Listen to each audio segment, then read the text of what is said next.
dominate Kasımpaşa 3-0 to finish off what's been a wild first half to the season. What's going to happen in the second half of the season? What's going to happen in the next month? Let's talk all about it on the Galatasaray Show. Galatasaray Show'da hoş geldiniz herkes. Benim adım Brad. Benim arkadaşım Sorkan var. Merhaba. Bu arada Türkçe altyazılarımı tıklayarak Türkçe altyazıları aktif hale.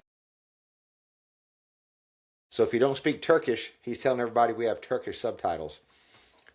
Lots of Turkish people try to watch our show, but they might not speak English. So we've got the subtitles going really good now, so everybody can watch it and enjoy all the nonsense that we talk about. Well, what a game today. What a game. The first thing I was excited about is that the lineup that we predicted was the same one that Okan did. Sometimes Okan can get a little crazy and creative with his lineups, so it's kind of fun that he actually put the players out there that we want him to have and would give us the best chance to win. Because he had no other options. That's correct. Well, he could have said, you know what? Ahmet Kutlacı scored a goal. I'm going to start him at the wing and sit Yunus. He's done things like that before. He could have said, you know what? Sara, he's been sitting. I'm going to sit İlkay and play Sara. He sure could have because he's done things like that before. Yeah, definitely. But he didn't, so that was the first thing that was great. And man, oh man, did we act like a first place team playing a 14th, 15th, 16th place team. Barish, my man, what did he eat before the game, Serkan? Lots of steaks, ground beef, chicken thighs, I don't know, you name it. Well, whatever it is, give me some of that because he played lights out today. The run down the second half, he chased the guy down and he just couldn't keep up with him. Passes it to Yunus. Yunus scores. So we get that critical thing, what we talk about. When we have the chances and we don't score, the team, we always seem to fall behind like in the dying minutes. But today we got the early goal. It was a good game. I enjoyed it. But the opponent was weak. Yeah. But that hasn't mattered. They took 0 shots. 0 shots on goal. No, they had 0 shots off of goal. They had 0 shots. They had nothing. So we're up 1-0. It could have been more. We had a corner, and Shalai didn't know that Icardi was behind him. And the ball was coming right to Icardi's head, and Shalai heads it right up. Then he turns around, and Icardi's like, bro. It was mine. Why did you touch the ball? And so it was 1-0 at halftime. Second half starts, no changes. We're still playing great. We have a shot on goal. We have a corner. Then in the 67th minute, Torreira gets a yellow card. That means he will not play in the Gaziantep match. Which is okay. At least he cleared out his yellow cards. Right, and Gaziantep's not great. Oh, and I have some news. Some room for yellow cards for the next games. Speaking of the Gaziantep game, I will be at the Gaziantep game. Yes, indeed. I'm coming to Istanbul for 3 weeks, and I'll go to the Gaziantep game, the Atletico Madrid game, away at Fatih Karagümrük, then Kayserispor, and a Turkish Cup game before I get out of town. So all of you people that have been saying I need a 5-star jersey, don't worry. In a few weeks, I will have a 5-star jersey. And speaking of 5-star jerseys, let's shout out our sponsor, ClassicFootballShirts.com. If you want a Galatasaray jersey and you live somewhere like America where there's no Galatasaray stores, or you'd love this awesome Haji Christmas sweater, then click on the link in our description of this episode and then use the code TGS10, the Galatasaray Show 10, and you'll get 10% off your order, and they ship worldwide. Speaking of Haji, later in the second half, Mario Icardi, he gets the goal. He breaks Haji's foreign player goal scoring record. Now, again, I came on as a fan around 2001, 2002.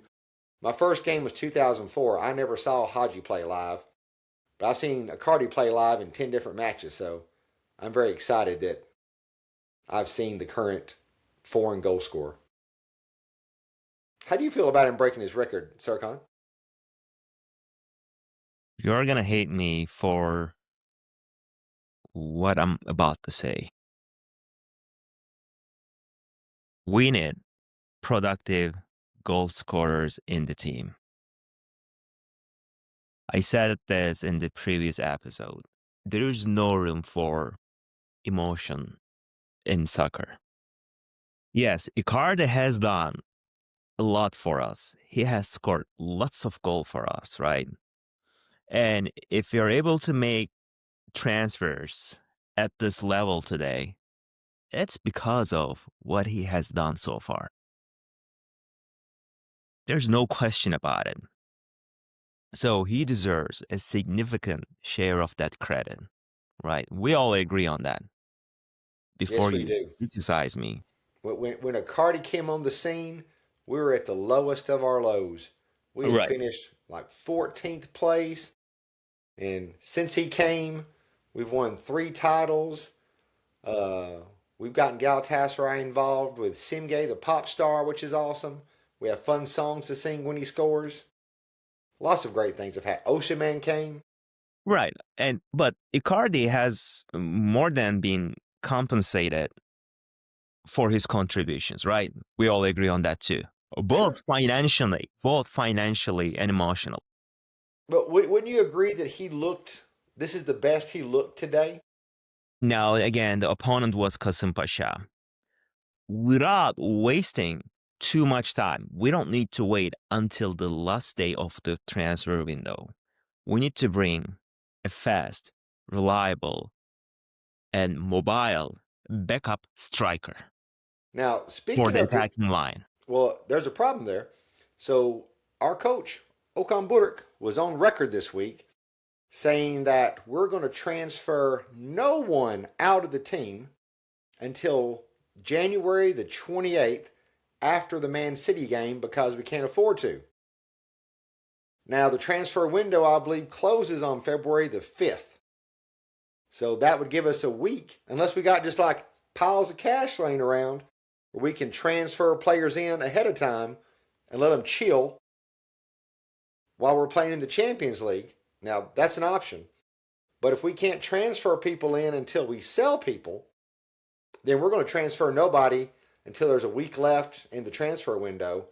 And what that also means is we better have our bidders lined up, because if you've got a week to transfer these people, you can't have the stuff like, who was it, Cuesta? We transferred him somewhere. It didn't work out. That's why He we comes gotta back. plan our. That's why we gotta plan our transfers ahead of time. I don't Yeah. want to wait until the last day of the transfer window. I'm tired of that. Well, sounds like that's what they're going to do. Not the last day. They're going to wait till the last week. Drives me crazy.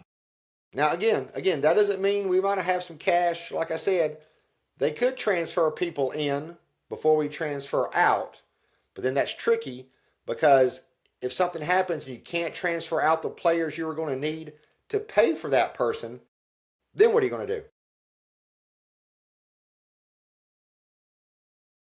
So I see his reasoning. We always suffer from last minute transfers. Well, that's the Never, problem in they January. never worked for us. Never. I see his reasoning because if you transfer players out, then you're not going to have the players for Atletico and Man City to have a deep bench. Once our team's healthy, Aaron's suspension is over today, so Aaron will be So he's back. gonna play in the Turkish Cup game. Yes. Well, it's not a Turkish Cup game. It's the Super Yeah, the Kupa. Super Cup game. I'm Yeah. sorry. Singo's back One of those training. pointless cup games. Yeah. We'll get all of our AFCON players back. Khan looks like he's healthy again. So we'll have our full team back. So I can see why you wouldn't want to sell people and then bring someone in, because like we've seen, you can't play them in the Champions League anyways. And so you need, and during that time, we'll still be playing this Super Cup game, league games, Turkish Cup games, and Champions League games. He doesn't want to send any players out because he has no trust in the transfer committee. If he send any players out, we won't be able to bring new players in. He knows that. That's why he's not sending anyone. Well, not only that, they still can't play in the Champions League. But we need players for the Turkish Super League as well. Oh, I agree. So it's not all about the Champions League. It's we want to prioritize the Champions League games, but we still have those Turkish Super League games that we need to play. As much as I say I don't like to see any Turkish Super League games, the only way to join the Champions League groups is winning the title. So we got to win the title. Or we can take the second place and play those qualification games. Yeah, we don't want to do that. We don't want to do that, right? What do you think about Ahmet Kutucu and Kazımcan? Well, let's talk about a few people here. So I've been the biggest Sara hater, but Sara scored a pretty goal in the 82nd minute. You did not text. 2-0. You usually text after we score, but you did not text after Sara scored. I did not. I tried to send this emoji, but I'm not sure if it went through or not. That's what I was going to send. So I don't know. I was shocked. What's the Turkish word for flabbergasted? Because I was flabbergasted when I saw him look down at his foot and he took the shot and it went in. There is no exact translation for that. If you know what that word is, please put it in the comments. I'd love to put that into my Turkish vocabulary. But yeah, Sara scored. Look it up. Icardi scored, and we were just putting more and more pressure on him. And so we win 3-0. So I've kind of come around where maybe you don't sell Sara, but he is a bench player. He's not a starter. As of now, yes. İlkay is 35, right? He is. He won't be able to handle like 40 games in the second half because we're going to be playing at least 25 games in the second half, including Champions League games. Maybe a little bit more than that. So we'll definitely need Sara for the second half. Yes. And there will be some games where he starts in the first 11, and there will be other games where he'll be on the bench. Well, again, if he can get back to be more like the Sara he was last season, he can start all he wants. Yeah. And İlkay was not performing well today. I don't know if that was a one-time thing or is he going to go like this? Well, that I don't know. He was playing almost like a defensive holding midfielder instead of a playmaking midfielder. He wasted too much time. Yeah. He made like circles. He wanted to pass the ball. He couldn't find anybody. Pass the ball back to the defenders. I just didn't get what he didn't look very. He did not look very dynamic. No, he did not. And you ask about Ahmet Kutucu, that's a tough one because he looks the part, right? If you were going to draw up a footballer, like Zlatan Ibrahimovic, he looks like his body is the same. Tall, strong, long, right? And he runs like a gazelle. But he seems to sometimes have feet made of cement blocks. Like the touch that we criticize Barsh for not having sometimes. You had it today, buddy. Good job. Ahmet seems to have. But then lately when he played a few games ago, he had the assist in for a goal. He scored in the Turkish Cup. And he didn't just score, he was dropping back and defending. And helping cover. He has surprised me over the last 2 games. Yes, the opponents were not strong, but he still put in some fairly solid performances. This raises an important question, though. Was his earlier struggle a matter of adapting to the team, or is this a brief surge that will quickly fade? So I guess this is the question now we need to answer. So this is how he looked at Eyüpspor.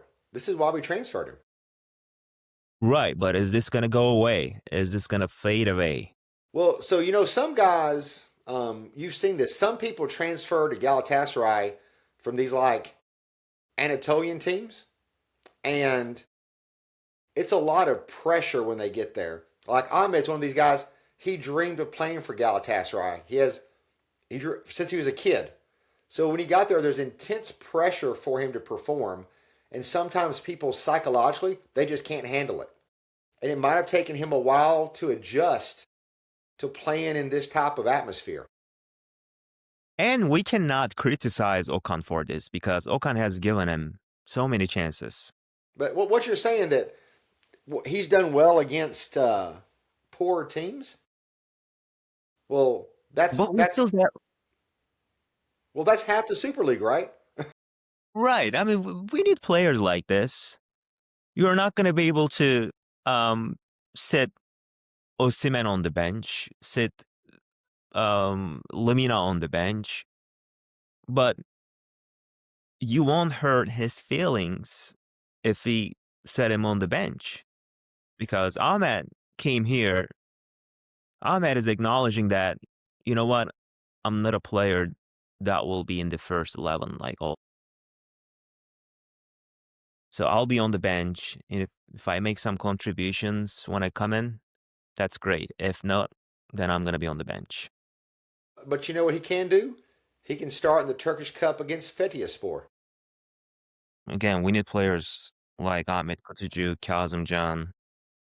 Maybe he can play a lot of minutes when we play people like Fatih Karagümrük.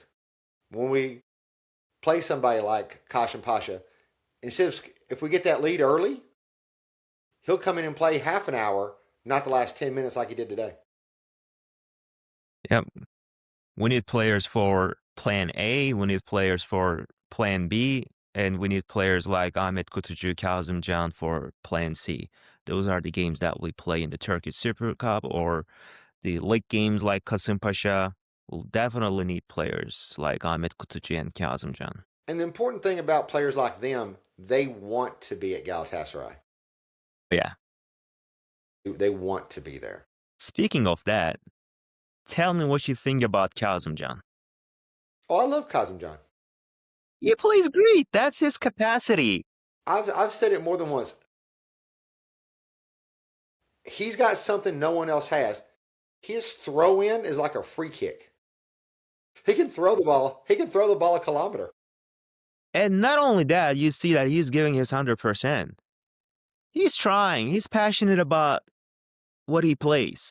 Well, when I heard that he hired his own personal coach and paid for that coach out of his own pocket to get better, it really told me how much he was committed to being a professional football player. And you just don't see that in kids his age all the time. And so and it's paid off. He's performing. Where would we have been without him? As long as you don't expect much from Kazımcan, you'll be happy with him. Yeah. But look, he played the whole Your game. expectations low, and he's going to make it happen. Well, again, I know it was Kasımpaşa, but he played the entire game till the end. And he's part of the defense that gave up no shots in the game.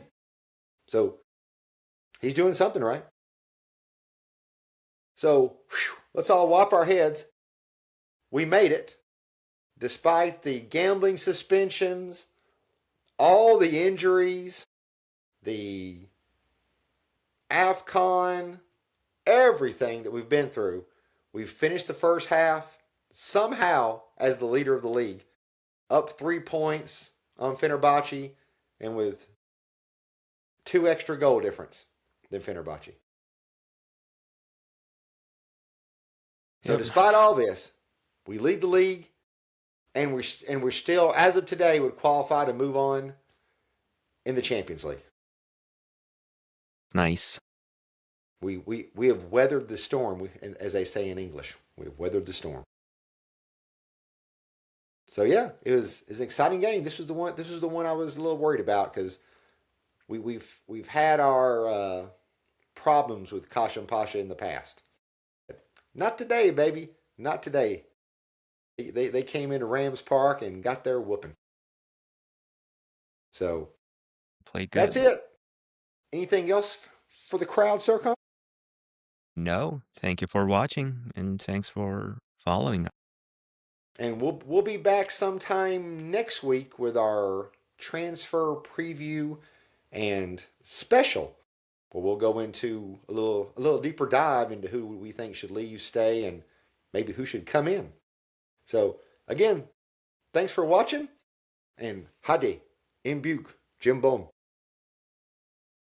See ya.